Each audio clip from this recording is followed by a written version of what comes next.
तो यहाँ पर है पहले मंत्र में आया द्वार सुपर्णा सौज जगाया समानम दक्षिण परिशस्यु जाते तर अन्न कपिलम स्वादु अति अनशन अन्न अभिचाषित। यहाँ पर ये सूत्र बाद सामान्यकरण के अनुसार कहेंगे तो एक ही है। यद्यपि ये श्रुति आई है मध्यम अधिकारी के लिए। मध्यम अधिकारी क्या बोल जानता है कि एक मैं अलग हूँ और एक है कोई मेरे ऊपर शासन करने वाला ईश्वर है। इस प्रकार से मध्यम अधिकारी के लिए श्रुति है। मध्यम अधिकारी को बोल कर आते हुए मैं अलग जीवात्मा हूँ और मेरे से भिन्न कोई शासन करने वाला ईश्वर है। जो मैं कर्मों का फल भोगने वाला हूँ, जीवात्मा करता हूँ, भोगता हूँ, सुख दुख का भोगने वाला हूँ, मैं करता हूँ। और एक मेरे ऊपर शासन करने वाला ईश्वर है जो मेरे को भुगाने वाला है। तो दो हो गए, एक इसके लिए मध्यम अधिकारी के लिए और दूसरा अरे मुख्य सामग्रीकरण को लेकर के लिए। जिस मुख्य सामग्रीकरण में तो दो मानते हैं। किसको मानते हैं? मुख्य सामान्यकरण में दो मानते हैं, एक जीवात्मा मानते हैं, एक ईश्वर मानते हैं। एक तत्पद मानते हैं, एक उत्तम पद मानते हैं। तो तत्पद हो गया भुगाने वाला, ईश्वर हो गया, उत्तम पद हो गया भोगने वाला जीव हो गया। तो दोनों का स्वरूप एक है, तत्वमसि होगा। तो अब आभासवाद से लेंगे इस मंत्र को। आभासवाद में तो वो एक ही रहेगा। आभासवाद में क्या कहेगा कि आभासवाद में तो जो जीव है वह ब्रह्म ही है, ईश्वर ही है। वो अपने को जब तक कर्ता भोक्ता मानता था तब तक परिचिन जीवात्मा था। भाई जब अपने को साक्षी चेतन चिंतन करने लगा तो भाई ईश्वर बन गया, भुगाने वाला हो गया। और मुख्य सामाजिकरण में मानेंगे तो वहां पर तत्पद अरे भुगाने वाला हो गया और तुम पद भुगने वाला हो गया। तो तत्पद का हटा दिया सर्वज्ञ तो धर्म चेतन ले लिया, उत्तम पद का हटा दिया परिचित अल्पज्ञ जो परिचिन्न धर्म हटा दिया चेतन ले लिया। तो इस प्रकार से जो परिचिन्न पद में जो परिचिन्न जीवात्मा कहता है मेरा मुख्य स्वरूप तो चेतन है, मैं चेतन ब्रह्म से भिन्न नहीं हूँ। इस प्रकार से चिंतन करता है तो एक हो जाता है उसका ये मुख्य सामान्यकरण। तो आवास है नहीं बात सामान्यकरण। तो बात सामान्यकरण क्या हो गया कि सर्वम खलुइदम ब्रह्म, ये सब कुछ ब्रह्म है। आज जो मैं करता बोलता हूँ तो जीवात्मा था अभी, तो भाई जब कहते मैं नहीं करता बोलता मैं नहीं हूँ, मेरा मुख्य स्वरूप हूँ ना कूटस्थ। मैं कूटस्थ से भिन्न नहीं हूँ, ब्रह्म से भिन्न नहीं हूँ। तो जो मैं अपने को करता भोक्ता मान रहा था वो तो उपाधि को लेकर के था। तो उपाधि को लेकर के था तो इसी उपाधि हट गई। अब बचा वो कौन बचा? उसका मुख्य स्वरूप कूटस्थ ही बचा, ब्रह्म ही बचा। तो योगा क्या हो गया? बाद सामाजिकरण हो गया। इसी बाद सामान्यकरण का है कि हृदय गुहा में एक ही है, दो नहीं है। बाद सामान्यकरण का मुख्य क्या है? बाद संपूर्ण जगत को चिदाभास जीवात्मा का, चिदाभास जीवात्मा का बाद हो रहा है और संपूर्ण जगत का बाद हो रहा है ना। और ब्रह्म शेष रह रहा है, कूटस्थ रूप जो ब्रह्म है वो शेष रह रहा है। तो ये बात सामान्यकरण को लेकर के है। और मुख्य सामान्यकरण को लेकर के है तो कहते हैं जो चेतन है जीवात्मा है वो अपने को परिच्छिन्न मान रहा था, ईश्वर जो अपरिच्छिन्न अपने को मान रहा था। अब दोनों को अपरिच्छिन्न और परिच्छिन्न हटा दी उपाधि, तो दोनों को चेतन एक ले लिया। ये हो गया मुख्य सामान्यकरण, तत्वमसि हो गए। सर्वम खलुइदम ब्रह्म बाद सामान्यकरण पंचदशी करके बाद सामान्यकरण के ऊपर जो लगाते हैं। अब उसी को लेकर के अब आगे आते एक तो ये श्रुति जो दो पकड़ना क्या है? श्रुति मध्यम अधिकार के लिए है। जो जीव ऐसा मानता है कि मैं अलग हूँ, ईश्वर अलग है, तो उसके बोध कराने के लिए आया। तो तत्वमसि आ जाती है उसमें। और अपने को जान के हाँ अब मैं उस ईश्वर का चिंतन करूँ जिससे मेरे को उस फल की प्राप्ति हो जाए। हाँ ब्रह्म का ही बोध होता है सीधा, दोनों का ही। मुख्य सामान्यकरण में भी ब्रह्म का ही बोध होगा एक करके, और बात सामान्यकरण में भी ब्रह्म का मार्ग शेष रहेगा।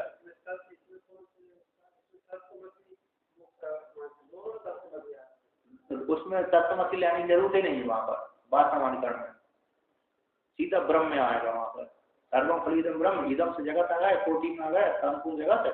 इदम शब्द से सर्वम इदम खलु जगत सबसे एक कोटि में आ गया, ब्रह्म एक कोटि में ले लिया। चिदाभास सब इदम कोटि में आ जाए, चिदाभास इदम इदम कोटि निराभास हो जाता है। पंचदशी में सप्तद्वीप प्रकरण में चिदाभास को खंडन कर दिया। वहां पर कहते हैं वो चिदाभास से कूटस्थ एक स्वभाववान, चिदाभास आवास कूटस्थ एक स्वभाववान, ऐसा प्रयोग किया कि जो चिदाभास है वह कूटस्थ एक स्वभाव वाला है, यानी उसका मुख्य स्वरूप को ना कूटस्थ, और मैं मिथ्या हूँ। चिदाभास ऐसे जानता है वहां पर पंचदशी में इसका वर्णन किया कि मेरा मुख्य स्वरूप का कूटस्थ है और मैं तो मिथ्या हूँ। अपने दांती से भी अपने को मान रहा है। और सुख दुख किसको होते हैं? कूटस्थ चिदाभास को ही होते हैं। और ज्ञान किसको होता है? चिदाभास को होता है। मुक्ति भी चिदाभास को ही ज्ञान होता है, चिदाभास को ही मोक्ष होता है। तो जड़ तो है, लेकिन तीन को मिलाकर जीव संज्ञा होती है।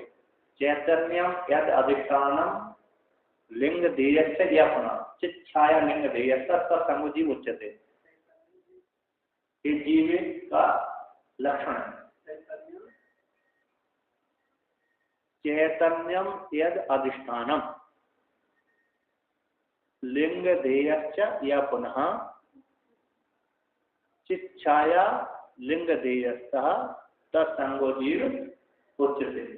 शुद्ध अधिष्ठान, लिंग शरीर और चैतन्य की छाया, इन तीनों को मिलाकर के जीव संज्ञा होती है।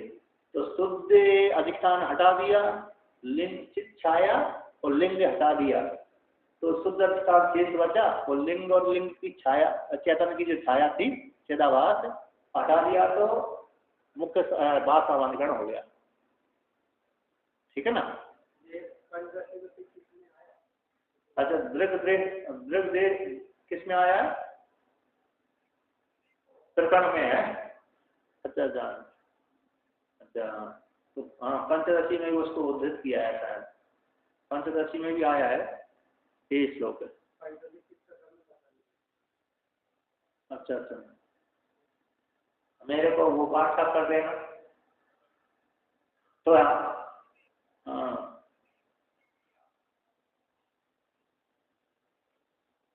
तो अब यहाँ पर कहते हैं, श्रुति कहते हैं तत्र एवं ऐसी प्राप्त हो जाने पर, है ना, एक कैसा है सोचता रहता है, एक साक्षी बन करके भुगाता रहता है।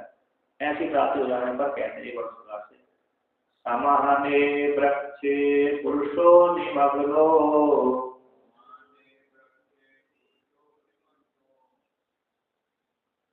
अनिहितया सोचति मुह्यमानः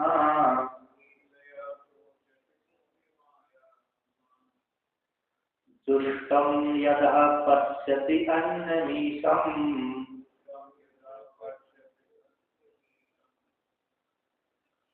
अस्य महिमानं कितिवीद शोकः।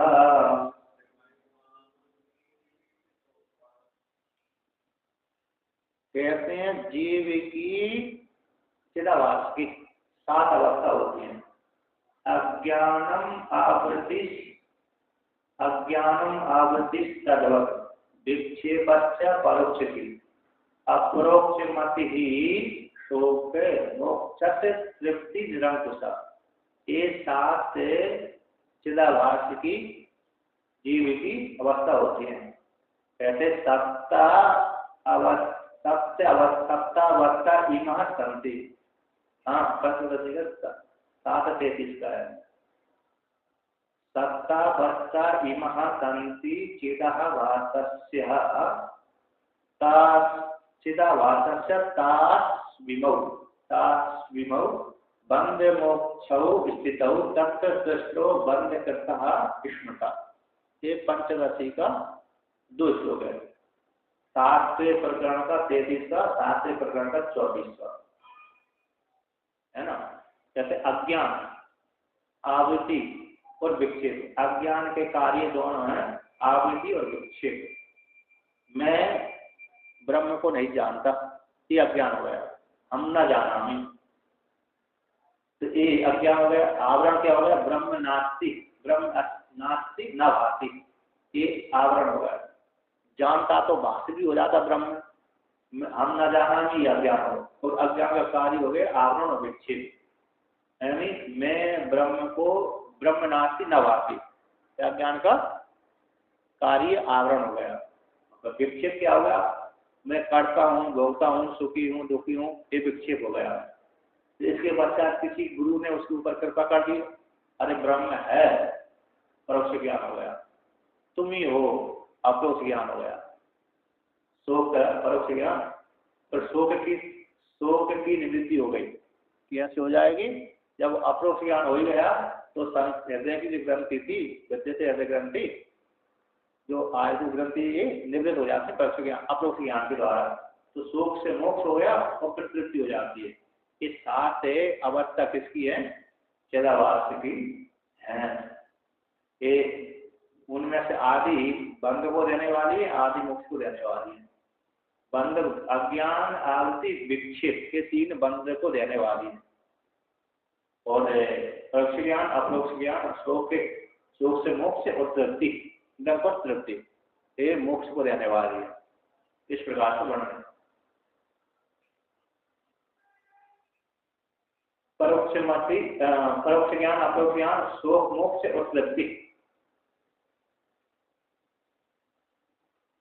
शोक से मुक्ति और तृप्ति, आनंद की प्राप्ति, निरंकुश आनंद। अब यहाँ पर कहते हैं, श्रुति का अर्थ व्याख्यान करते हैं, समाने वृक्षे पुरुषो निमग्नो। कहते एक ही वृक्ष पे, हृदय रूप गुहा में, वृक्ष कौन हो गया, शरीर हो गया, शरीर के भीतर जो हृदय रूप गुहा, उसमें वृक्ष रूप डाली पर बैठा हुआ है। हृदय रूप गुहा रूप डाली पर बैठे हुए हैं दोनों। तो ये समान वृक्ष पुरुष, पूरी में शयन का पुरुष, पूर्णाकृति पुरुष, ऐसे जो पुरुष निमग्न है, मग्न होकर के, नमग्न है ना, मग्न होकर के निश्चय रूप से देह में आत्मबुद्धि करके, देह में कैसी है, आत्मा आदि बुद्धि करके निमग्न होकर के, अनिशया जो ईश नहीं है, सामर्थ्यशाली कुछ भी नहीं है, जिसको करने में कुछ भी नहीं है, एक क्विंटल भी वजन नहीं उठा सकते, सामर्थ्य वाला नहीं है, ऐसे अनिशया सोचती, शोक से युक्त हो जाता है। तो यहाँ पर कहते हैं सोचती, यहाँ पर आ गए विक्षेप, अज्ञान होगा, ईश्वर का भाव न होना, ईश्वर की प्राप्ति न होना, मैं ब्रह्म इस प्रकार न जानना, आवरण हो गया। और शोक करना, सोचती मतलब मोहित होना, मोहित माना ये अज्ञान हो गया, है ना, अज्ञान को मोह कहते हैं। तो ये मोहित होता हुआ मैं ब्रह्म हूँ इस प्रकार न जान करके सो जाती है, आवरण हो गया। सो जाती कैसे, करता हूँ, भोगता हूँ, देह आदि में आत्मभाव करता है, विक्षेप हो गया है, सो जाती का विक्षेप। और अनिशया यानी सामर्थ्य वाला नहीं, कैसा जीवात्मा जो है अपने को करता भोगता मानता है, तो सोचती आवरण कर दिया, क्या हुआ, सोचती का विक्षेप कर दिया, वही मानव कार्य कर दिया यहाँ पर अज्ञान। ऐसा जो मोह से युक्त होकर के वह जीवात्मा क्या करता है, शोक से युक्त रहता है, सोचता रहता है, मोह होकर के, अज्ञान से होकर के सोचता रहता है। यानी तीनों का देखो टीका में दिया है, टीका में पहली पंक्ति है, आवरणम विक्षेपच्चा द्वयम अविद्या कार्यम। आवरण और विक्षेप ये दोनों अविद्या के कार्य हैं, उसमें से तत्व उन दोनों कहते हैं ईश्वर भाव की अप्रतिपत्ति, ईश्वर भाव की प्राप्ति न होना, अतः मैं ब्रह्म हूँ, ईश्वर हूँ, ऐसी प्रतिपत्ति ज्ञान न होना अनिशया आवरण कह रहा था। जीवात्मा का क्या है, आवरण हो गया कि मैं ईश्वर जान लिया तो ब्रह्म ही हो गया, वो तो ईश्वर सर्व समर्थ सब कुछ जानने वाला है। तो ईश्वर भाव की प्राप्ति न होना, ब्रह्म की प्राप्ति न होना, ये आवरण हो गया। सोचती विक्षेप है, सोचती का विक्षेप क्या सोचता है, देह आदि में ऐसे संतप्त होता रहता है, करता होता लेकर के, ये विक्षेप हुआ है। तद हुआ मतलब विक्षेप आवरण का हेतु अनिर्वाच्य अज्ञान हुए, अविद्या। तो अविद्या ही दोनों का कारण है, विक्षेप और आवरण का। तो ये मानो मोह हो गया अज्ञान। तो ये मानो सदस्य क्या हो गया, मोह। ये मानो मोह, मुझे बेहतर से धातु मही मान शब्द बनता है, ये मोह हो गया। अज्ञान हो गया, सोचा के विक्षेप हो गया, अनिशया का मतलब दिया आवरण हो गया, यानी अपने को ब्रह्म भाव से नहीं जानता, प्रतिपत्ति उसको नहीं होती। कहते हैं ऐसे मोह से युक्त होकर के, अज्ञान विक्षेप आवरण से युक्त होकर के जीवात्मा सुखी दुखी होता रहता है। कहते हैं अब बहुत हो गए, संसार में भ्रमण करते करते करते कोई व्यक्ति, कहते हैं कोई एक साधु पुरुष जा रहा था, सज्जन विद्वान जा रहा था, उसको उसके ऊपर दया आ गई। सज्जन व्यक्ति की जिसने वेदांत श्रवण किया था, ऐसी कृपालु आचार्य की उस जीव के ऊपर कृपा दृष्टि हो गई, दया आ गई। तो दया को लेकर के कृपालु आचार्य ने उसके ऊपर कृपा कर दी।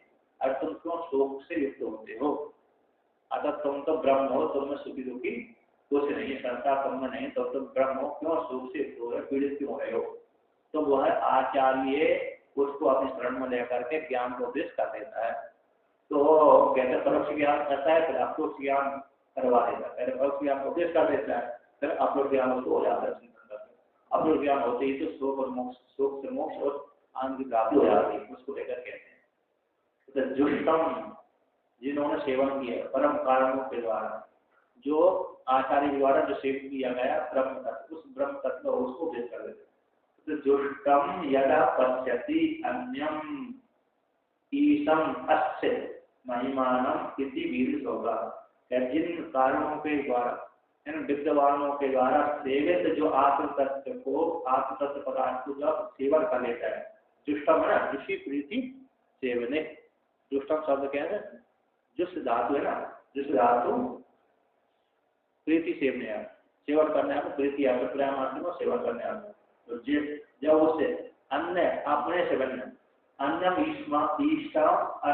ईष्टम जुष्टम यदा पश्यति, विद्वानों के द्वारा जो सेवन किया हुआ ब्रह्म को, विद्वान किसका सेवन करते हैं, ब्रह्म का सेवन करते हैं, ऐसे उसके द्वारा, उनके द्वारा खाया हुआ जाना गया उस ब्रह्म को जब ये साधक जान लेता, उनकी कृपा, उनकी शरण में जाकर के अगर वो कृपा कर देते हैं, तो उस काल में वह साधक जीवात्मा अपने से भिन्न ईश्वर को जब जान लेता है, जब उनके द्वारा सेवित ब्रह्म को जान लेता है, तब वह साधक अस्त इससे ईश्वर की महिमा का ऐश्वर्य को जान लेता है। अतः वो ईश्वर मैं ही हूँ, वो ईश्वर कौन हूँ, ब्रह्म हूँ, जो ईश्वर वो ब्रह्म है वो मैं ही हूँ। जब तक नहीं जाना था तब तक सुख दुख से युक्त था, जिस काल में उसने जान लिया, जानते ही उस ईश्वर की महिमा को अपने में आरोप कर लिया, अध्यारोप मतलब क्या कर लिया, साक्षात्कार कर लिया। अतः जो महिमा, जो ईश्वर की महिमा है वो मेरी ही है, अतः मैं ईश्वर से भिन्न नहीं हूँ, मैं ही ईश्वर हूँ, मैं ही ब्रह्म हूँ। इस प्रकार से जब जान लेता है तब बीज शोका, उसकी जो हृदय की ग्रंथि थी वो सारी कैसी हो जाती, निवृत्त हो जाती हैं, शोक से मुक्त हो जाता है, आनंद की प्राप्ति हो जाती है। जब जिससे महापुरुषों के द्वारा सेवित उस तत्व को जो सेवन कर लेता है, आतत कृपा जब वो कर लेते हैं, कोई पूर्व का प्रारंभ कर हो गए, उदित होते ही वो सत्संग में चला गया, उस सत्संग में एक बार गया, उसको एक बार सुनने से ऐसा रस की प्राप्त हो गए, तो रस की आते हुए उनकी शरण में ही चला गया। तो शरण में जाते ही तो परोक्ष ज्ञान हो गया, फिर अप्रोक्ष ज्ञान हो गया, फिर शोक से निवृत्ति आनंद की प्राप्ति हो गई। अब भगवान भास्कर इसका व्याख्यान करते हैं, तो कहते हैं यहाँ पर तत्र एवं सती, ऐसी प्राप्ति हो जाने पर के जीव अरे कर्म का फल भोगता है, एक तो एक साक्षी बनकर रहता है, ऐसी प्राप्ति हो जाने पर समाने वृक्षे यथोक्त शरीरे, एक ही वृक्ष में जो छेदन करने की योग्य है, ऐसे वृक्ष में समान, एक वृक्ष में दोनों एक ही शरीर में रहते हैं, वृक्ष शरीर में कहते हैं। ऐसे जो पुरुष है वो भोगता है, पुरुषो भोक्ता जीवो अविद्या काम कर्म फल रागादि गुरु भार आक्रांतो अलाव इव सामुद्रे जले निमग्नो निश्चयन देहे आत्मभावम आपन्नो अयम एव अहम अमुष्य पुत्रो अस्य नक्ता कृष्णः स्थूलो गुणवान निर्गुणः सुखी दुखी इति एवं प्रत्यो न अस्ति अन्यो अस्माभिति जायते म्रियते संपूज्यते वियुज्यते च संबंधी बांधवहि। ये पुरुष है, पुरुष रूप जीव भोक्ता जीव है, कहता है अविद्या है, अज्ञान के काम कर्म से युक्त, काम कर्म के फलों के राग से युक्त हो गया। गुरु, गुरु यानी भयंकर होता है, गुरु बात है, उसके ऊपर सर के ऊपर रखी हुई है, अविद्या में बैठी, अज्ञान में बैठा हुआ, कामना भी बैठी, कर्म बैठी, कर्म के फल भी बैठा हुआ, तो फलों का राग बैठा हुआ, आदि गुरु के भार से आक्रांत हो गया। जैसे अलाबू जीव है, अलाबू ना तुमड़ी, तुमड़ी जैसे कभी समुद्र में डूबती रहती है, कभी ऊपर आती रहती है, ऐसे वो संसार समुद्र में कभी ऊपर के लोकों में जाता है, कभी नीचे के लोक में जाता है, कभी मध्य लोक में रह जाता है। तो अलाबू के समान समुद्र जले, समुद्र के जल, सामुद्रिक जल में निमग्नो, निमग्न रहता है। अतः निमग्नों का कर दिया निश्चयन देहात्म, निश्चय रूप से इस शरीर को आत्म रूप से चिंतन करता है, मैं शरीर वाला हूँ, मैं जन्मने वाला हूँ, मरने वाला हूँ, शरीर वाला हूँ, ऐसे देह में आत्मभाव से आपन होगा, युक्त हो गया।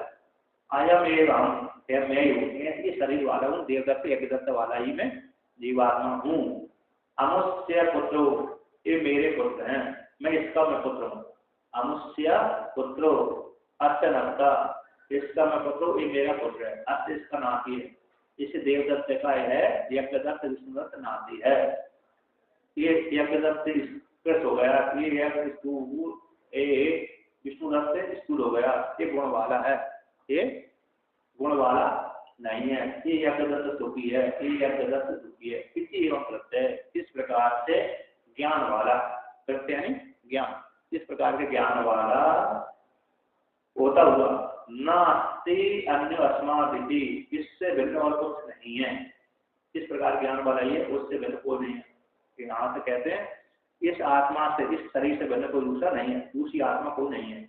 आत्मा है ना, आत्मा नास्ति, आत्मा देया अन्य, आत्मा शब्द के इस देश से, जो हमारे स्थूल शरीर दिख रहा है ना, इसी स्थूल शरीर से भिन्न कोई दूसरी आत्मा नहीं है, ऐसा जीव मानता है, ऐसा मानते। इस प्रकार से जैसे चार वाक्य मानते ना, चार वाक्य इसी स्थूल शरीर को ही आत्मा मानते, इससे भिन्न कोई दूसरा ईश्वर भी नहीं है, स्वर्ग भी नहीं है उनके मत में, और ब्रह्म तो है ही नहीं है। तो वो ऐसा जो जीव चार वाक्य से युक्त होकर के अपने इस स्थूल शरीर को ही आत्मा मानता है, फिर उत्पन्न होने वाला, जन्मने वाला मानता है, जायते उत्पन्न हो जाता है, वीर्यते मर जाता है, समयुज्यते जब उत्पन्न हुआ तो युक्त हो जाता है, मर जाता है तो वित्त हो जाता है। किसके साथ है? संबंधी बांधना, संबंध हो जाता है, बंधु बांधना, संबंध हो संबंध और विछुड़ना होता रहता है। जायते अस्ति बगते विपणमते अपक्षीयते वनस्पति, इस षड भाव विकार उसके होते रहते शरीर को लेकर के, इस प्रकार से वह युक्त होता है। यहाँ पर टीका में लास्ट की पंक्ति दिया है, तेन इस विशिष्ट प्रकार के द्वारा। अच्छा आगे की आगे कहते हैं, तो इसी हेतु से इन संबंधों को लेकर संबंधित बातों के साथ युक्त होकर के युक्त रहता है, जुड़ता रहता है, युक्त होता रहता है, विछोड़ता रहता है। इस प्रकार से वह जीव अपने को सोच निमग्न होकर के देह में आप करके इस प्रकार से निमग्न होकर के सोचता रहता है, मतलब चिंतन करता रहता है। अब उसी को आगे कहते हैं, तो इसी हेतु से ऐसी धर्मों से युक्त हो जाने के कारण वह जीवात्मा निर्गुण परमात्मा रूप जीवात्मा है, ऐसे धर्मों से युक्त हो जाने के कारण अनिशया, कैसे हो जाता है? अनिशा, ईश वाला नहीं है, ईश होगा तो सामर्थ्य वाला हो जाएगा, अनिशा हो जाता है।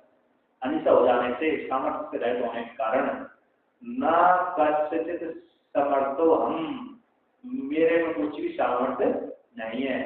पुत्रो मम विनष्टो वृत्ता में भार्या किम में जीवित विधि दीन भावो अनिशा तया सोचती तब तप्यते, है ना। तो यहाँ पर कहते हैं कश्चित को उसमें सामर्थ्य नहीं है, कुछ भी मुझ में कोई भी सामर्थ्य नहीं है, मैं सामर्थ्य वाला नहीं हूँ। मेरा पुत्र मर गया, मामा पुत्र विनष्टो, मेरा पुत्र मर गया, वृत्ता में भार्या, मेरी भार्या मर गई, अब मेरे को जीवित रहने का क्या अधिकार है? जिसने एक ही पुत्र पैदा किया था उससे एक ही पुत्र मर गया, दो होते तो कोई बात नहीं, दो तीन चार, एक ही पुत्र पैदा किया था, एक पुत्र मर गया और पत्नी भी मर गई, अब आगे के साथ पत्नी मर गई तो आगे पुत्र पैदा करने की वो नहीं है, तो कहता मैं मर जाना, जीवित रहने की क्या जरूरत है। ऐसे दीन भाव से इस प्रकार के चिंतन से दीन भाव होकर के अनिशय जो जीवात्मा सामर्थ्य रहे उस इस प्रकार से अनिशय है ना, ईर्षा के द्वारा इस प्रकार से चिंतन करने से, इस प्रकार से सोचने से, ऐसे जीवात्मा के द्वारा सोचता है और सोचना संतप्त होता है, यानी विक्षिप्त हो जाता है। कैसे हो जाता है? जिसने बहुत इकट्ठा किया था और उसको चोरी कर ले गए, क्या हो जाता? विक्षिप्त हो जाता है, मुश्किल हो जाता है। तो मुझे मानो मोहित हो जाता है। मुझे मानो है तो अज्ञान कर दिया यहाँ पर, अज्ञान है ना, मुझे मानो, कहते मुझे मानो अनेक अनर्थ प्रकार अविवेकतया चिंता आपद्यमानः एवं प्रेत क्रियन मनुष्यादि योनिषु आजीवं जवीभावम् आपन्नः कदाचित् अनेक जन्मसु शुद्ध धर्म संचित निमित्तः कैचित् परम कारुण्येन। तो यहाँ पर कहते हैं दर्शित योग मार्गो अहिंसा सत्य ब्रह्मचर्य सर्व त्याग समाधि संपन्न समाहितात्मा संयुक्तम, कहते हैं उसको कहते हैं मुझे मानो, मोहित होता हुआ, अज्ञान को लेकर के मोहित होता हुआ, अपने को ब्रह्म न जानकर मोहित होता हुआ, अनेक अनर्थ प्रकारों के द्वारा, इसके द्वारा अज्ञान को लेकर के, वह जीवात्मा अज्ञान को लेकर के, इसको टीका दिया है तेरह विशिष्ट से, इस प्रकार की विशिष्टों से विशिष्ट होगा। अनेक प्रकार के अनर्थ प्रकारों के द्वारा हम करोमी, मैं करता हूँ, भोगता हूँ, मैं सुखी हूँ, इत्यादि के द्वारा अज्ञान को लेकर के उनके साथ साधा से संबंध कर लेता है ना। उन धर्मों से क्या हो जाता है? साधा संबंध वाला हो जाता है, साधा संबंध हो जाने से मोहित हो जाते हैं। इस प्रकार से चिंता आपद बनाना, चिंता को प्राप्त हो जाता है। चिंता को प्राप्त होता हुआ वह जीवात्मा इस प्रकार से सुख दुखी होकर के कर्म करके कर्म का संबंध होकर के कभी प्रेत बनता है, कभी स्त्री योनि कीड़े मकोड़े बन जाता है, कभी मनुष्य बन जाता है, कभी देवता भी बन जाता है। इत्यादि योनियों में, योनि से योनि में आजीवन, आजीवन करते अर्थवरतम निरंतर, आजीवन निरंतर, निरंतर जभी भाव का निकृष्ट भाव, जभी भाव का किया निकृष्ट भाव आपन्ना, निकृष्ट भाव है। आज मनुष्य बना था, अगला जन्म उसको कीड़े को ही प्राप्त हो गया, और कीड़े से इतना और निकृष्ट भाव में चला गया, और नीचे के कीड़े में चला गया निकृष्ट। कभी कभी हम कहते हैं निकृष्ट भाव को कदाचित, अब किसी काल विशेष में उसको जानबूझ करके अथवा बिना जानबूझ करके अथवा बिना जाने कुछ अच्छे कर्म बन गए थे। जैसे किसी व्यक्ति है ना, कोई व्यक्ति घर से गया भोजन लेकर के, अपने खाने के लिए दोपहर को मैं भोजन करूंगा, है क्या नहीं, तो खेत में गया होगा अथवा नदी के किनारे गया होगा, किंतु वहां पर नदी के किनारे अथवा खेत में गया हो तो रास्ते में कोई उसको कुत्ता बिल्ली दिख गए जो 2-4 दिनों से भूखा था, अथवा कुछ साधु मिल गया, तो उसको देखकर तो उसके मन में एक हो गई कि मैंने तो चलो मैं शाम को खा लूंगा ये भोजन, किसी को खिला देता हूँ, तो उसको खिला दिया उसने। हाँ, उसको दे दिया अथवा उसको पा लिया, तो उसको आधा उसको दे दिया, आधा स्वयं पा लिया, अथवा सारा ही उसको दे दिया। वैसी एक जगह कथा आती है, एक व्यक्ति घर से भोजन लेकर गया था, खेत में गया था, अपने लिए लेके गया था, अरे दोपहर को खाऊंगा, किंतु रास्ते में देखा कुतिया एक थी, एक कुतिया ने बच्चे दिए थे, तो 3 दिनों से भूखी थी, अपने बच्चों को जंगल में उसने बच्चे दिए थे, तो बच्चों को छोड़कर गांव नहीं जाती थी, कहीं बच्चों को छोड़कर गए तो कोई दूसरा उनको मार देगा, तो 3 दिन से भूखी पड़ी हुई थी। तो उस व्यक्ति ने अपने सारा भोजन उस कुतिया को खिला दिया, उससे उसको महान पुण्य की प्राप्ति हो गई। तो अचानक उसको पुण्य की प्राप्ति हो गई। यदि वो पुण्य करने के लिए नहीं गया था, लेकिन उसको 3 दिन की भूखी होने के कारण उसको उसके फल के प्रभाव से उसको उस व्यक्ति को महान पुण्य की प्राप्ति हुई। ऐसे पुराण में वर्णन आता है। तो ऐसी कदाचित किसी काल अचानक ही होगा पुण्य, उसी से पुण्य ऐसा होगा तो महान हो गए हो, तो कदाचित अनेक जन्मों से संचित हो गए थे पुण्य, अथवा जानबूझ करके अथवा अनजान होकर, दोनों प्रकार हो गए हैं। निकृष्ट योनि में नदी में स्नान करने से हो जाता हो, नदी में स्नान करने से पुण्य बनता है वहां पर, क्योंकि नदी का कार्य है, गंगा जी का ये कार्य है कि जो भी मेरे में स्नान करने आएगा, चाहे कोई भी हो, मैं उसको क्या कर दूंगी, पापों से निवृत्त कर दूंगा, नहीं तो उसकी महिमा घट जाएगी ना। इसलिए जो भी पक्षी मंदिर की एक परिक्रमा लगाते थे नहीं लगाते, तो उनको अगले जन्म में मनुष्य योनि या तो राजा आदि पद की प्राप्ति होती है, तो कथा आती है। तो इसलिए जानबूझ करके अगर बिना जान करके ही उनको पक्षी योनि को भी पुण्य की प्राप्ति, अब पाप की प्राप्ति नहीं होती उनको। किसी को मार दें, कुछ कर दें, उनको पाप नहीं लगेगा, पुण्य जरूर लगेगा उनको। इसलिए शेर हर व्यक्ति को खाता है, हर जानवर को खा जाता है मार करके, इसलिए उसको पाप नहीं लगता, हमको मनुष्य को पाप लगेगा। अब भाई शेर नदी आदि में, जैसे पुण्य वाली नदी में स्नान करेगा तो उतना उसको पुण्य मिलेगा। जल पिएगा मतलब उसका इतना, मतलब जो तीर्थ नदी वाली है ना, जिसकी महिमा अपरंपार गाई गई है, उसके विषय में। इसलिए ऐसा तो कहते हैं किसी काल विशेष में उसको जीव को, साधक को, जीव को अन्य पुण्य एक संचित हो गए थे। ऐसे अनेक जन्मों में वो संचित होती है, वो फल लेने के लिए उन्मुख हो गए, उन्मुख हो जाते ही तो शुद्ध धर्म संचित निमित्त है, जो शुद्ध धर्म किए थे निष्काम।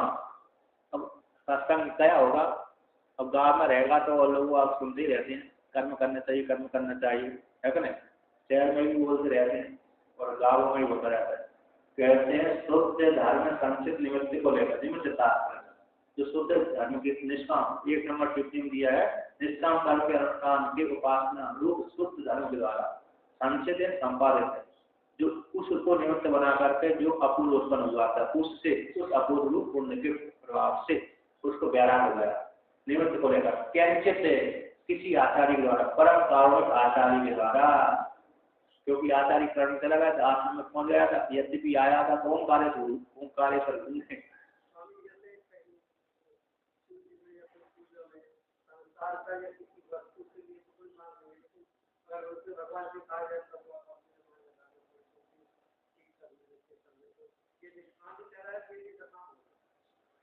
बुद्धि ठीक करना थोड़ी ठीक रहती है।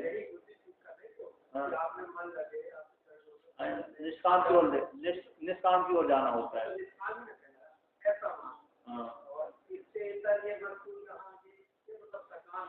भगवान की प्राप्ति के लिए जो भी प्रार्थना करना वो निष्काम कोटि में आता है।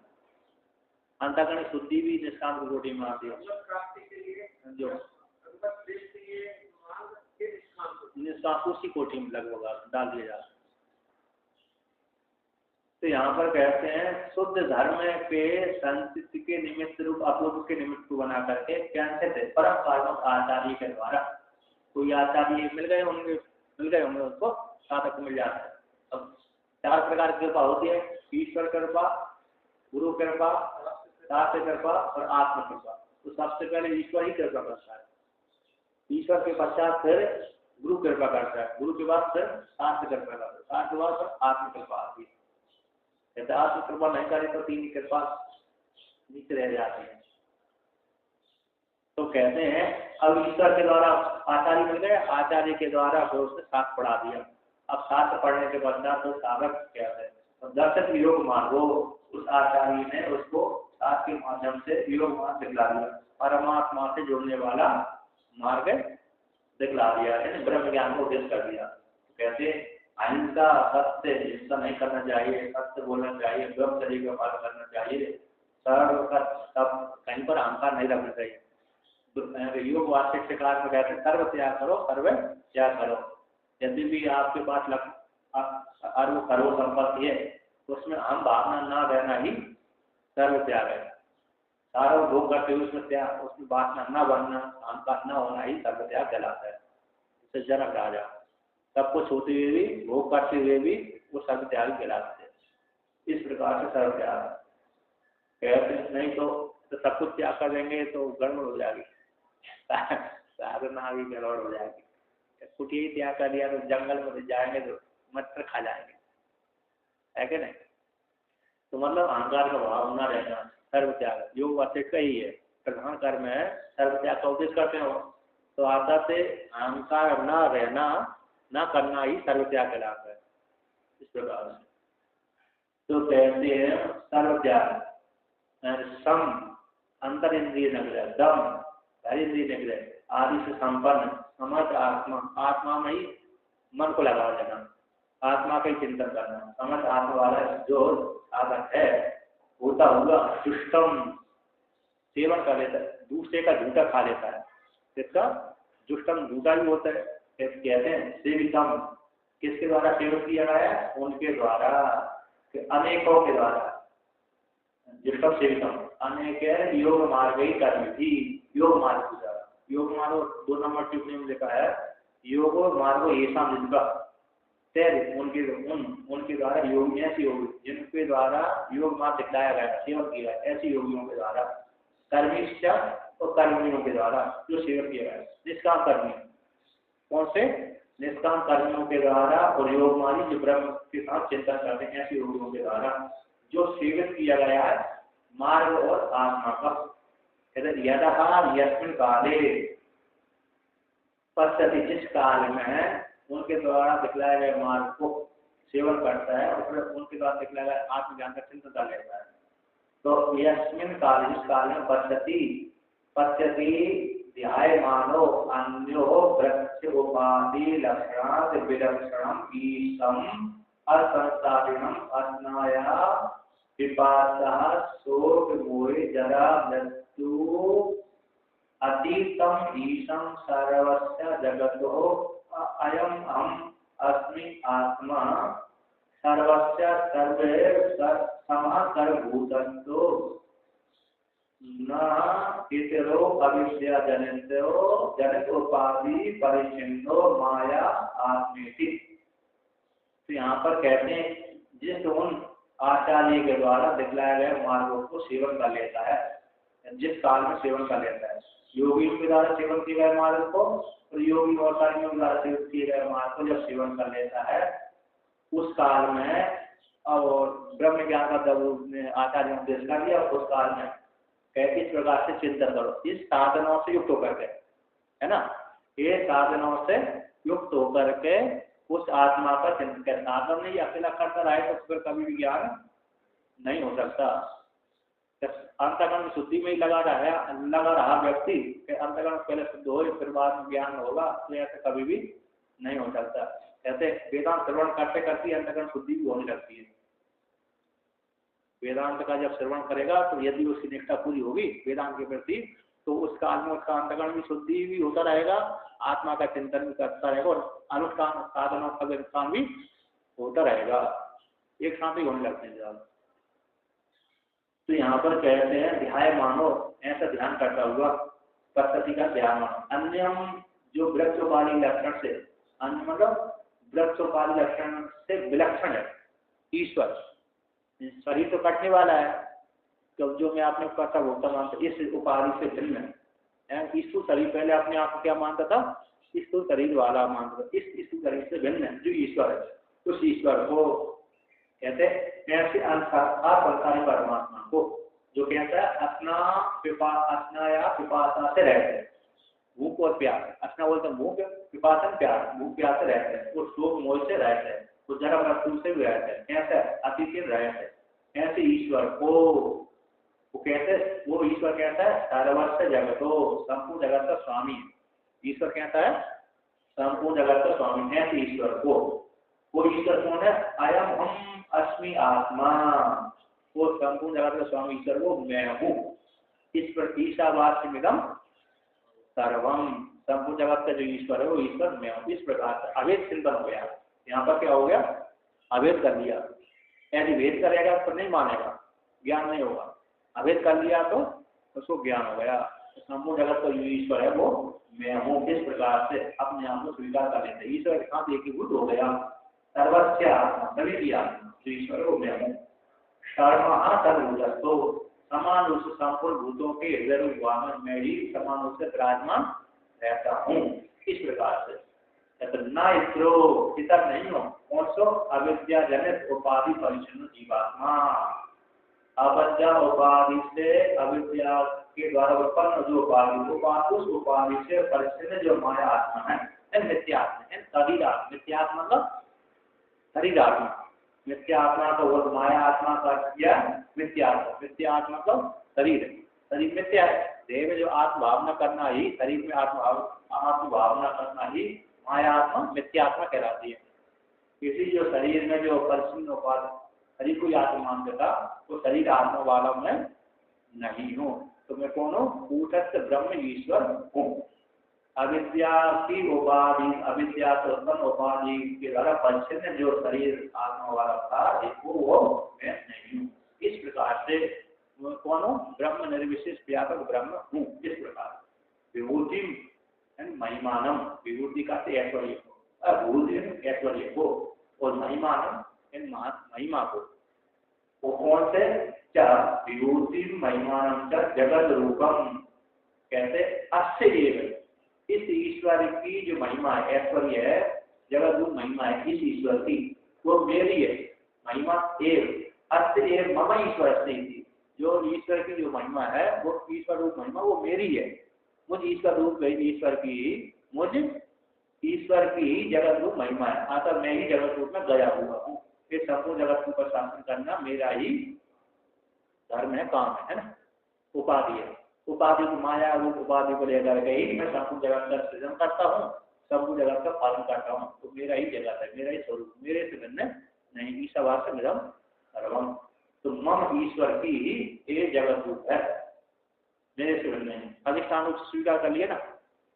जैसे रस्सी में सर्प अधिष्ठान रूप से रहता है, रस्सी में सर्प अधिष्ठान रूप से सत्य है ना, और अधिष्ठान रूप में ही रहता है सर्प, भ्रांति को लेकर के, माया को लेकर के। रस्सी में जो कल्पित सर्प है, वह उसी अधिष्ठान में ही कल्पित रूप से रहता है। उसी प्रकार से मुझ ईश्वर रूप ब्रह्म में, मुझे साधक ईश्वर रूप ब्रह्म में ही ये सब जगत कल्पित रूप से रह रहा है। ये मेरी विस्तार महिमा है। इस प्रकार से अपने आप को जान लेता है। यदा जिस काल में एवं दृष्टा, एवं इस प्रकार से दृष्टा, इस प्रकार से जान लेता है। यदा जिस काल में ऐसा उसको अप्रोक्ष ज्ञान हो जाता है, तदा उस काल में कहते हैं बीज शोको भवती, उसका जो देव जो हृदय ग्रंथि थी सारी कैसे हो जाती हैं? निवृत्त हो जाती हैं। शोक मोह आदि सारे समाप्त हो जाते हैं। कहते सर्वस्मात् शोक सागरात विमुच्यते कृतकृत्यो भवति। कहते जो लास्ट की हो गई लक्ष्य आनंद की प्राप्ति। पहले परोक्ष ज्ञान हुआ, फिर अपरोक्ष ज्ञान हो गया, फिर शोक से मोक्ष कर दिया। जिस काल में इस प्रकार से अपने आप को जान लेता, उस काल में व्यक्ति सारे संशय कर्म नष्ट हो जाते हैं। जो कर्ता भोक्ता मान जाता है वो सारे समाप्त हो जाते हैं। सर्वस्मात् शोक सागर, संपूर्ण शोक सागर से मुक्त होकर के अब निर्विशेष आनंद आ गई, तृप्ति, निर्विशेष आनंद की प्राप्ति। कृत्य कृत्यो भक्ति, धन्यो हम कृत्यो हम कृत्यो। जो करना था वो कर लिया, जो प्राप्त करना था वो प्राप्त हो गया, जो नहीं है वो भी प्राप्त हो गया। जो जानने योग्य था वो तो जान लिया गया, जो नहीं जाना गया वो भी जान लिया गया। अब कृत्य कृत्यो का धन्य हो गया, आत्मा से मैंने कुछ बचा ही नहीं। इस प्रकार से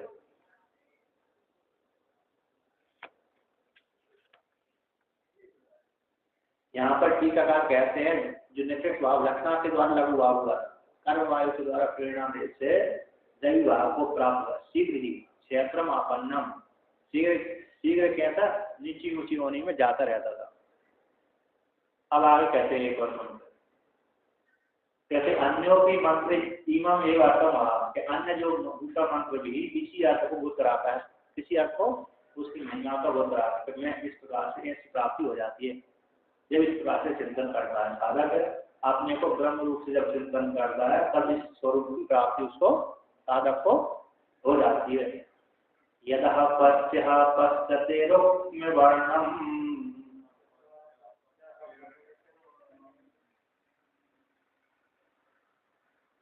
कर्तारं ईशं पुरुषं ब्रह्मयोनिं,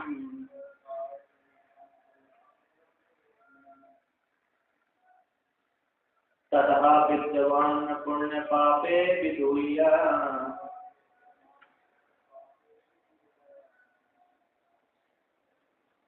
निरंजनः परमं काम्यमुपैति।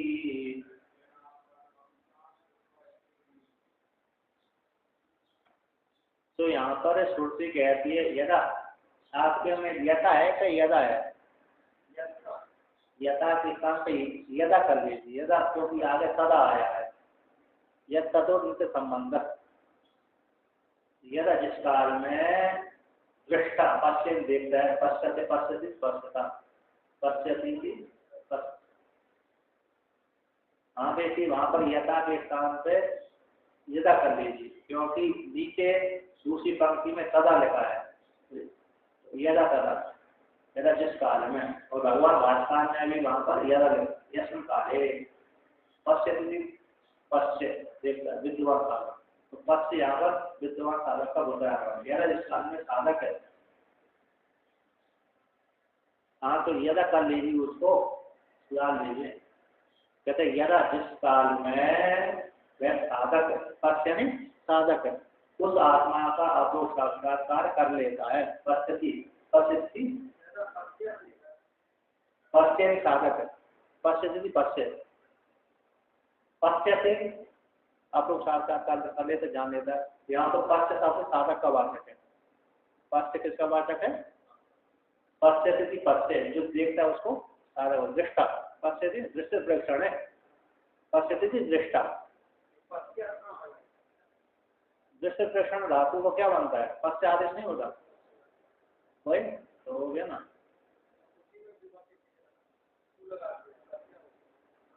इकट्ठे को भले इसके पश्चात सुबंत लेकर सिद्धांत को सिद्धांत बना दिया, उस पश्य पश्य का दृश्य धातु को पश्य कर दिया, पश्य करने के पश्चात क्लिक कर दिया, रूप चला दिया, तो दृष्टार्थ कर्तार्थ में कुछ कर दिया, किस अर्थ में? कर्तार्थ में। तो कर्तार्थ में कुछ करने के पश्चात पश्यति दृष्टा जानने वाला साधक, तो पश्यति पश्य जो देखता है उसको विद्वान साधक, भगवान भास्कर ने किया विद्वान है साधक। जब इस प्रकार से जान लेता है उस काल में वक्र वर्णम आटक के जैसे, एक जो आदित्य भगवान जैसे वर्ण वाले हैं अथवा सोने के वर्ण वाला है, तो हमेशा स्वयं ज्योति स्वभाव वाला है अथवा सोने के वर्ण वाला हो जाता है। कर्तारम सभी के रूप निर्वाह करने वाला, सबको जगत का स्वामी है, ईश है, सभी का जगत का करता है, ईश है, पुरुष है। ऐसे पुरुष को कहते जो रूप वर्ण को, कर्ता को, ईश को, पुरुष को ब्रह्म योनि जगत की, ब्रह्म जगत का कारण है अथवा हिरण्यगर्भ का कारण है। हिरण्यगर्भ का कारण है योनि कारण, हिरण्यगर्भ कारण है अथवा जगत का कारण वो ब्रह्म। ऐसे ब्रह्म योनि को यदा इस काल में देख लेता है। यहाँ से रूप वर्णम कर्तारम ईशम पुरुषम ब्रह्म योनि, ये द्वितीया है, द्वितीया विभक्ति है, इन सब कर्मवाचक है, इन कर्मों को एक कर लिया, कर्म को एक कर लिया, कर्ता को एक कर लिया, विभक्ति का एक कर लिया। कहते इन सब को जिस काल में जान लेता है, यदा साधक पश्यति, यदा साधक पश्यति, किसको पश्यति? रूप वर्णम कर्तारम ईशम पुरुषम ब्रह्म योनि को। ऐसे जो रूप वर्ण है आटक के समान अथवा लोह के समान अथवा ज्योति के समान अथवा लोह के समान अथवा सूर्य ज्योति के समान, ऐसा रूप वर्ण वाला है, ऐसे जगत का करता है, ऐसे उसको इसको संपूर्ण जगत को शासन करने वाले, इसको पूरी में शासन करने वाले पुरुष को ब्रह्म योनि जगत की योनि अथवा हिरण्यगर्भ की योनि को जान लेता है, जिस काल में साधक वो जान लेता है ना। तो कहते तथा उस काल में क्या हो जाता है? तथा उस काल में साधक वो विद्वान है। पुण्य पापे गुरुया, पुण्य और पाप को भूय कंपनी है ना, क्या कौन सी धातु है? भूय कंपने, झटका से, जैसे घोड़ा है ना जब उठता है उसका करता है हिला देता है, तो पूरी धूल को झटका देता है। उसी प्रकार से ये भी पुण्य जिस काल में उस ब्रह्म योनि को जान लेता है उस काल में पुण्य पापों को झटका देते खिला देता है, जैसे घोड़ा खिला देता है धूल को। आपने धूल को जब घोड़ा धूल में लौटता है, लेटता है, जब जैसे होता है तो हिलने कर देता है, हिलता तो पूरे धूल को हटा देता है। उसी प्रकार विद्वान भी उस ब्रह्म योनि को जान करके, पुरुष को जान करके पुण्य पाप जो धूला थी, पुण्य पाप जो धूल थी उसको हटा देता है, हटा देता है। उस काल के औजात पर निरंजना निर्लेप हो जाता है, क्योंकि धूल नहीं है तो निर्लेप हो गया, शुद्ध होगा। परमम प्रकृष्टम, साम्य को कहते हैं, प्रकृष्ट जो साम्य है ना, उत्कृष्ट साम्य ब्रह्म साम्य को प्राप्त हो जाता है वो साधक, यानी ब्रह्म वेद ब्रह्म भगवती, ब्रह्म को जानने वाला ब्रह्म हो जाता है। अब भगवान भास्कर व्याख्यान करते हैं, कहते हैं यदा यस्मिन् काले पश्यति विद्वान साधक इत्यर्थ। यदा इस काल में पश्यति पश्या, जो जानता है साक्षात्कार करता है उसको पश्य, है ना। ऐसा जो पश्य साधक है, पश्यति पश्य इन विद्वान साधक है, जो जानने वाला साधक, कर्ता अर्थ में हुआ है, देखने वाला साधक, पश्यति पश्य जानने वाला साधक, देखने वाला कर्ता, जानने वाला कर्ता, विद्वान। ऐसा जो कर्ता विद्वान है, यदा इस काल में पश्यते पश्यति पूर्ववत कहाँ पर किया, पूर्व के समान, है ना। पश्यति पूर्व के समान जानना चाहिए। कहते पश्यति पीछे शब्द आया ना, पश्यति न्यायवान इस प्रकार से चिंतन करता है। पीछे के 68 नंबर पृष्ठ में जो पश्यति शब्द आया है उसी के समान, ये है ना। पश्यति पूर्व के समान, पूर्व मतलब कहाँ पर, पश्यति पीछे आया, ध्यान मानो, पश्यति का अर्थ ध्यान, जिस प्रकार से चिंतन करता है साधक, तो कुछ दुख वर्णन जब ऐसा चिंतन करता है साधक, ठीक है ना। इसी कृपा से इस प्रकार से इस परमात्मा को चिंतन करता है, जानता है, ठीक है ना। तो जानने के पश्चात क्या हो जाता है, तो कहते हैं रुख वर्णम, रुख वर्णम स्वयं ज्योति स्वभाव वाला, रुख वर्णन का स्वयं ज्योति स्वभाव वाला, ऐसे परमात्मा को जान लेता है। अथवा रुख में सी है, रुख में बोलते हैं ना, रुख में काट स्वरम किसी अमरा, काट स्वर को किसी स्वर विशेष हमारे कोर्स में तो रुख शब्द का काट स्वर वर्ण किया, तो सोने के समान, कैसा सोने के समान बढ़ने वाला उस ईश्वर, मतलब इस प्रकार से चिंतन का वर्णन किया। क्या किया, आप उस ब्रह्म को इस रूप से भी चिंतन कर सकते हैं हृदय में, उपासना के लिए इस प्रकार से, यदि उसका नाम रूप कुछ भी नहीं है, किंतु मध्यम अधिकारी के लिए उसको हृदय में इस प्रकार से चिंतन कर सकते हैं। कोई किसी ने कह दिया ज्योति के समान, ज्योति जीव अधूम का ज्योति, बिना धूम के रहे, जैसे दीपक बिना धूम का चिमचिमाता रहता ना एक बार, है कि नहीं, उस काल में ऐसी ज्योति का चिंतन। उसी प्रकार से यहाँ पर भी ज्योति स्वभाव वाला है, अथवा रुख में सोने की ज्योति है, सोने की प्रभा जैसे वो ब्रह्म का चिंतन हृदय में कर सकते हैं, उपासना कर सकते हैं, उपासक के लिए ऐसा ज्योति अति इसकी, ऐसी ज्योति है ऐसी इसकी, ऐसे रुख में ज्योति वाला, सोने की ज्योति वाला, अथवा स्वयं ज्योति स्वभाव वाला परमात्मा, ऐसे उसको अतः अविनाशी, वो कैसी ज्योति उसकी कहती है, अविनाशी ज्योति, ऐसी अविनाशी को कर्तारम, जगत सर्वस्व जगत कर्तारम, संपूर्ण जगत के कर्ता को, ईशम सभी को शासन करने वाले को, पुरुषम पूरी में सहन करने वाले को, पूर्ण होने से पुरुष अथवा पूरी सहन करने वाले पुरुष को, ब्रह्म योनि ब्रह्म की योनि को, ब्रह्म चा सद योनि चा असौ ब्रह्म योनि, ब्रह्म ही उसकी योनि है, ब्रह्म ही मूल है, ब्रह्म ही संपूर्ण जगत का मूल है, ब्रह्म ही कारण, ब्रह्म से भिन्न कुछ है ही नहीं है, ब्रह्म ही योनि, राहु ही सिरा, राहु शरीर, श्री राहु का शरीर, राहु शरीर ना, राहु का शरीर, श्री तो राहु कहते हैं अवेद में सत्य। तो यहाँ पर कहते ब्रह्मचार सद योनि से सिद्धि ब्रह्म, वो ब्रह्म ही योनि, असौ योनि है, ब्रह्म ही संपूर्ण जगत का कारण है, योनि को तो कारण है, ब्रह्म योनि कर्म कारण है, ब्रह्मचा तद जो ब्रह्म है योनि है, असौ ये योनि है, इसी बोलो ब्रह्म योनि, अथवा कहते हैं तम ऐसे ब्रह्म योनि को, ब्रह्म ही संपूर्ण जगत का कारण है, अथवा कहते हैं ब्रह्म योनि यानी ब्रह्मणो व अपरस्य योनि, इसी ब्रह्म योनि, अथवा दूसरा कहते हैं ब्रह्म यानी ब्रह्म यानी हिरण्यगर्भ, जो हिरण्यगर्भ है उसकी योनि है, इसलिए ब्रह्म योनि कहते हैं। अथवा संपूर्ण जगत का योनि है इसलिए वो ब्रह्म योनि है, अथवा ब्रह्म ही वो संपूर्ण जगत की योनि कारण, संपूर्ण ब्रह्म ही संपूर्ण जगत का कारण है इसलिए उसको ब्रह्म योनि बोलते हैं, अथवा हिरण्यगर्भ का कारण इसी हेतु से वो ब्रह्म योनि कहते हैं। ऐसा जो ब्रह्म योनि है परमात्मा, ऐसे उस ब्रह्म योनि को सब साधक यदा ब्रह्मा का कारण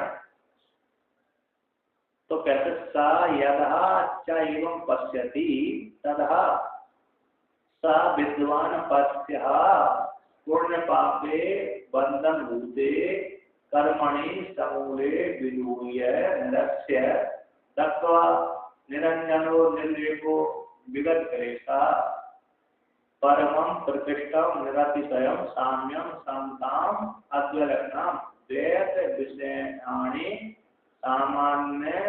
सामान्यानि अतो अर्वांचि एव अतो अद्वैलक्षणम इदं परमं साम्यम उपैति प्रतिपद्यते। कहते था जीव साधक यदा जिसका आदमी इस प्रकार से विशेषणों को विशिष्ट उस ब्रह्म को अपूर्ण रूप से जान लेता है तथा उस काल में एवं प्रस्तुति जान लेता तथा उस काल में तब विद्वान पश्य दृष्टा जो विद्वान है पुण्य पाप जो बंधन के रूप है, ऐसे कर्मों को मूल के तहत है, पुण्य कर्मों के साथ पुण्य पाप को क्या कर देते हैं नष्ट करके दग्ध कर जला करके अग्नि में जला करके ज्ञान रूप अग्नि में जला करके निरंजन हो गया और सबको जला दिया बालिका वृत्ति से मतलब बाध करके नष्ट कर बाध करके निरंजन है निर्लेप हो गया, विगत क्लेश वाला हो गया और विगत क्लेश वाला होता हुआ परम प्रतिष्ठम जो परम है परम का प्रतिष्ठ है निश्चय जिसमें अतिशय कुछ है ही नहीं है, ऐसे उसको निश्चय को साम्य को व्यापक ब्रह्म को समता किसको अद्वैलक्षण जो व्यापक ब्रह्म है उसको अद्वैलक्षण को यानी कि समता तो द्वैत विषय को कहते हैं, समान द्वैत विषय को भी समता कहते हैं, इसको द्वैत को विषय करने वाली को कहते हैं द्वैत विषय भी साम्य हो सकता है, द्वैत को विषय करने वाली भी समता होती है ना, उस है विभिन्न द्वैत विषय के उस द्वैत विषय को करने वाली समता तो कैसी होती है निम्न कोटि की होती है। जैसे हमने यार 1000 2,000 है ना, किसी व्यक्ति को किसी ने कुछ माल इकट्ठा किया तो समान रूप से बांट दिया, ये भी समता हो गई कि ये तो निम्न कोटि वाली समता है। ये कौन सी समता है? निम्न कोटि वाली है। द्वैत विषय जो सामान्य है साम्य है और तो निम्न कोटि वाली है। अतः इसी अर्वांची कहती है द्वैत विषयाणि सामान्यानि अतो अर्वांची एवं ऐसे द्वैत को विषय करने वाली सामान्य है वो तो निम्न कोटि अर्वांची निम्न कोटि की है, छोटी कोटि वाली है। इसी हेतु से ये परमात्मा कहते समान निर्विशेष सामान्य वाला है। अद्वैत लक्षणम ये अद्वैत लक्षण वाला सामान्य है। 4 नंबर टिप्पणी में दिया है अनाम रूप ब्रह्म नाम रूप से रहित जो ब्रह्म अभिन्न रूपम नाम रूप से रहित ब्रह्म को एक ही भूत हो जाता है। नाम रूप से रहित जो ब्रह्म है उस ब्रह्म प्राप्त एवं साधक कैसे हो जाता है एक ही भूत हो जाता है। ऐसी क्षमता को प्राप्त हो जाते हैं। ऐसी एक परम साम्य उस साम्य को वे साधक है वो प्रतिपद्य से प्राप्त हो जाता है। इस प्रकार से वर्णन किया।